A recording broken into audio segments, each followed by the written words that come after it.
Don't hold back. Never do. Welcome to MsMojo, and today we're counting down our picks for the top 10 movie moments that made us love Chris Hemsworth. Would it be okay if I bring my cat to work sometimes? Bring me Thanos! Let's name him after your dad. Let's call him Jim. For this list, we're looking at those perfect moments in a Hemsworth film, like arriving in style in Wakanda, that make him Hollywood's #1 Chris. No disrespect to Pratt, Evans, and Pine, of course. Don't forget to pop down to the comments and let us know about the movie moment that made you love Chris Hemsworth. Number 10, Mourning the Dead, Snow White and the Huntsman. You remind me of her.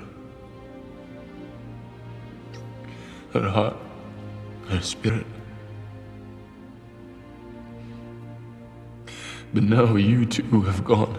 This reimagining of Snow White's classic fairy tale took the fight against Charlize Theron's Queen Ravenna in a much more aggressive direction.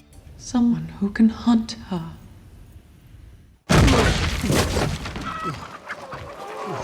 Chris Hemsworth played the Huntsman, who is duped by the Queen into capturing Snow White.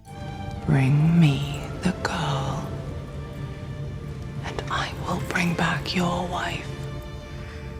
Nothing can bring her back. I can. He turns against the Queen when he finds out that she can't bring back his late wife Sarah. Their relationship is explored more deeply in The Huntsman Winter's War. However, the most poignant scene in the Rupert Sanders-directed movie was the Huntsman mourning Snow White when he believed she was dead. Hemsworth perfectly nailed his portrayal of the drunken widower feeling real emotion for the first time in a long time here. But you'll be a queen in heaven now, and sit among the angels.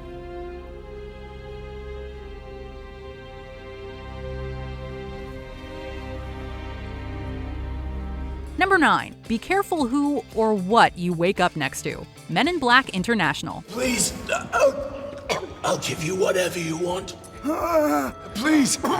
Anything you want. Anything I want. The Men in Black franchise got off to a solid start thanks to the dynamic duo of Tommy Lee Jones and Will Smith. You know what the difference is between you and me? I make this look good. Chris Hemsworth and Tessa Thompson reunited after their Thor Ragnarok success to keep the magic going in Men in Black International. It didn't quite live up to the original, but the 2019 sci-fi action flick still had some great comedic moments. Chris Hemsworth waking up next to an anonymous alien after an apparent intergalactic one-night stand was surprising, to say the least.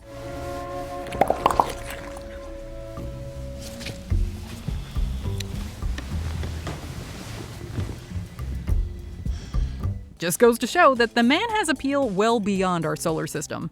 Sorry, he's just so yummy.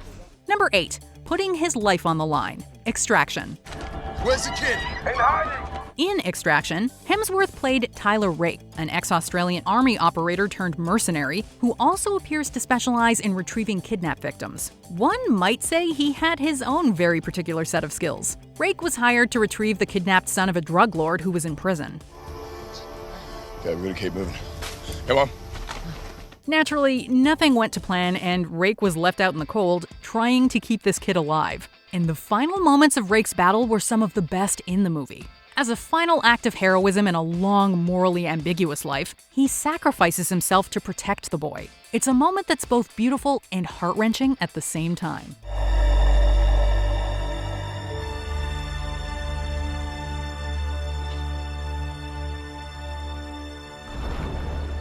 Number 7. Giving his life for his son. Star Trek. Use autopilot. Get off the ship. Aye, Captain. You're captain now, Mr. Kirk.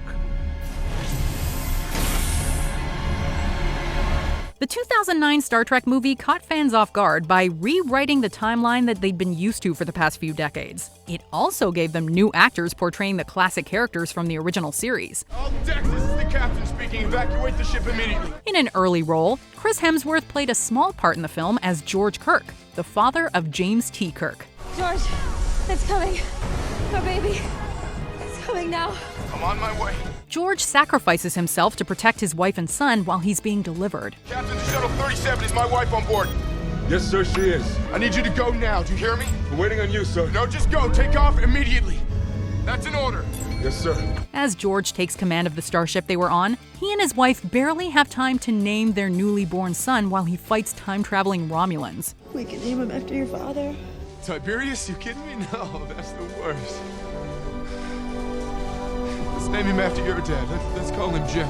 This sacrifice was a prime example of the heroic roles Hemsworth would play throughout his career. Sweetheart, can you hear me? I love you so much. Number 6. Hemsworth takes peacocking to a new level. Vacation. The Vacation movie franchise started in 1983 when Clark Griswold tried to take his family on a trip to Wally World. Just take it easy, we're gonna be there.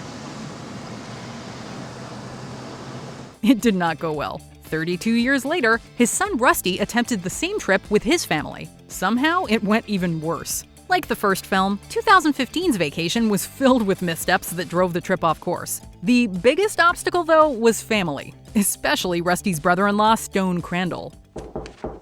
Hey, y'all decent? Yes. Hi. Okay. Just wanted to make sure y'all had everything you needed for the night.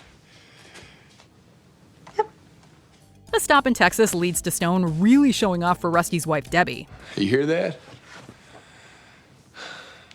No. Exactly. It's perfect silence.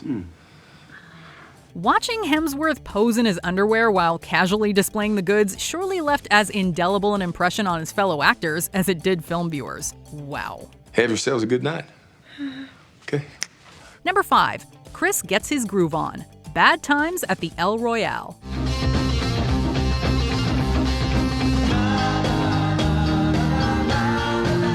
Even when Chris Hemsworth is bad, he's still good. In Bad Times at the El Royale, a group of strangers finds themselves at the same hotel in the 1960s. And every last one of them is hiding something. One thing Hemsworth can't hide is his sweet, sweet dance moves. Chris plays Billy Lee, a ruthless and magnetic cult leader who wants to bring one of his followers back.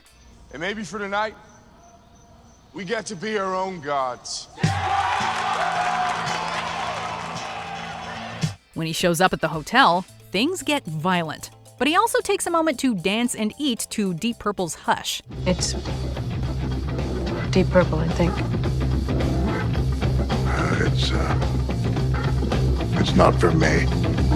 Hemsworth's hypnotic swaying of his well-defined abs is the perfect setup for the bad times that are about to follow. Billy Lee is not a nice guy. Number 4. Riding a motorcycle into a force field is a bad idea. The Cabin in the Woods. What are we gonna do, jump? Dude. You'd think after all those movies about Ash Williams going into the woods, a group of young adults would not try and do the same. Yet, in The Cabin in the Woods, that is exactly what happens. Are you sure about this? I've done bigger jumps than this. You got a smooth run, and maybe a 5-foot differential on the other side. But you gotta give it everything. Only this time, the young adults had Chris Hemsworth with them. As things get dire and more members of the group die, Hemsworth's Kurt steps up. He gives a stirring speech meant to instill confidence in his friends. But I'm coming back here. I'm coming back with cops and choppers. And if there's one thing Hemsworth knows how to do, it's give an incredibly inspirational talk. Don't hold back. Never do.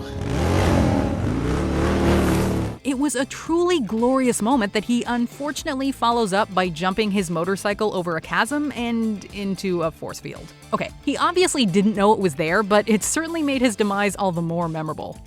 Number 3. Job interviews are so awkward. Ghostbusters. Hey, I'm here about the receptionist job. Hi.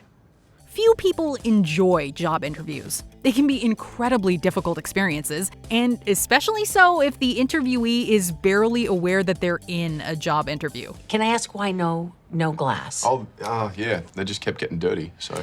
That seems to be the case for Kevin Beckman in the 2016 version of Ghostbusters. Would it be okay if I bring my cat to work sometimes? He has major anxiety problems. His main qualification to be the team's receptionist is how hot he is. Well, it was definitely enough for Kristen Wiig's character. You're hired. And probably for the majority of the audience. We'd be remiss not to mention that what Kevin lacks in administrative skills, he more than makes up for in dance ability. Alright, so those sweet moves came from his being possessed by the film's villain Rowan and not Kevin himself, but that doesn't take away from Hemsworth's skills as a performer. He's a dog. His name's my cat. Your dog's name is My Cat? And Mike Hat.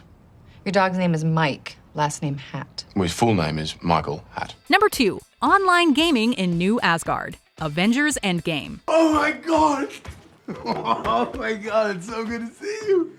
After failing to defeat Thanos, Thor took a couple of odd turns. Over the next 5 years, he helped to establish New Asgard. He also put on an incredible amount of weight and started yelling at online gamers. All the beer he drank played a big part in those life choices. Korg and Meek weren't exactly great influences on the situation either. Thor, he's back. That kid on the TV just called me a dickhead again. Noob Master. Yeah, Noob Master 69. The Big Lebowski version of Thor was incredibly unexpected and a comedy highlight of Endgame, although Star-Lord might not agree. But this specific scene also had a bit of a dark side. Noob Master, hey, it's Thor again. You know, the God of Thunder? Listen, buddy, if you don't log off this game immediately, I'm gonna fly over to your house, come down to that basement you're hiding in, rip off your arms, and shove them up your butt! It showed how far Thor had fallen since his failure in Wakanda, and how deeply that moment impacted him. Just go cry to your father, you little weasel. Thank you, Thor. Hey, let me know if he bothers you again, okay? Thank you very much, I will.